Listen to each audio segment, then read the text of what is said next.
ఏపీలో కొత్త జిల్లాలపై కసరత్తు వేగవంతమైంది. అసెంబ్లీ వర్షాకాల సమావేశాల్లోపే ప్రభుత్వానికి నివేదిక ఇవ్వాలని మంత్రివర్గ ఉపసంఘం భావిస్తోంది.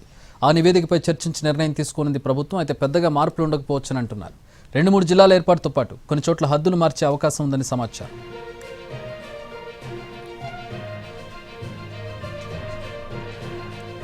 వైసీపీ హయాంలో పరిపాలనా సౌలభ్యం కోసం 13 జిల్లాలను 26 జిల్లాలుగా విభజించారు. అయితే అందులో గందరగోళం ఉందని, మార్పులు అవసరమని భావించింది ప్రభుత్వం. కొత్త జిల్లాల ఏర్పాటుతో పాటు మండలాలు, గ్రామాల సరిహద్దులు, పేర్ల మార్పు, సర్దుబాట్లపై అధ్యయనానికి 7 మంత్రులతో ఉపసంఘాన్ని ఏర్పాటు చేసింది. ఈ సబ్ కమిటీ ఇప్పటికే ప్రజలు, ప్రజాప్రతినిధుల అభిప్రాయాలు సేకరించింది, వినతులు స్వీకరించింది. వీటన్నిటిపై త్వరలో ఉపసంఘం చర్చించి అసెంబ్లీ సమావేశాలకు ముందే ప్రభుత్వానికి నివేదిక ఇవ్వనుంది.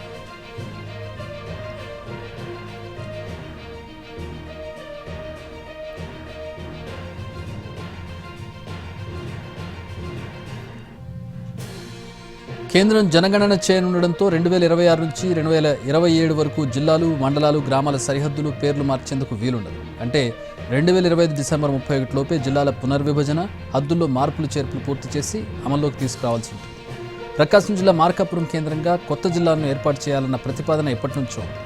గిద్దలూరు, కనిగిరి, మార్కాపురం, ఎర్రగొండపాలెం, దర్శి కలిపి 5 నియోజకవర్గాలతో కొత్త జిల్లా ఏర్పాటు చేసే అవకాశాన్ని ప్రభుత్వం పరిశీలించే అవకాశం ఉంది. అలాగే బాపట్ల జిల్లాలోని అద్దంకి, నెల్లూరు జిల్లాలోని కందుకూరు నియోజకవర్గాల్ని మళ్లీ ప్రకాశం జిల్లాలో కలిపితే అక్కడి ప్రజలకు సౌకర్యంగా ఉంటుందన్న అభిప్రాయాలు వ్యక్తమవుతున్నాయి.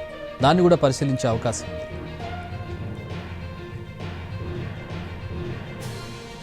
ఇక అమరావతి కేంద్రంగా కొత్త అర్బన్ జిల్లా ఏర్పాటు ప్రతిపాదన కూడా ఉంది. రాజధాని పరిధిలోని 29 గ్రామాలు గుంటూరు జిల్లా మంగళగిరి, తాడికొండ నియోజకవర్గాల్లోకి వస్తాయి. వీటితో పాటు పెదకూరపాడు, నందిగామ, జగ్గాయపేట నియోజకవర్గాలు భౌగోళికంగా అమరావతికి దగ్గరగా ఉంటాయి. వీటితో కొత్త అర్బన్ జిల్లా ఏర్పాటు చేస్తే 5 నియోజకవర్గాలయ్యే అవకాశం ఉంది. గుంటూరు జిల్లాలోనూ గుంటూరు తూర్పు, పశ్చిమ, పత్తిపాడు, పొన్నూరు, తెనాలి కలిపి 5 నియోజకవర్గాలు అవుతాయి. ప్రస్తుతం కృష్ణా జిల్లాలో ఉన్న గన్నవరం, పెనమలూరు నియోజకవర్గాల్ని ఎన్టీఆర్ జిల్లాలో కలపొచ్చు.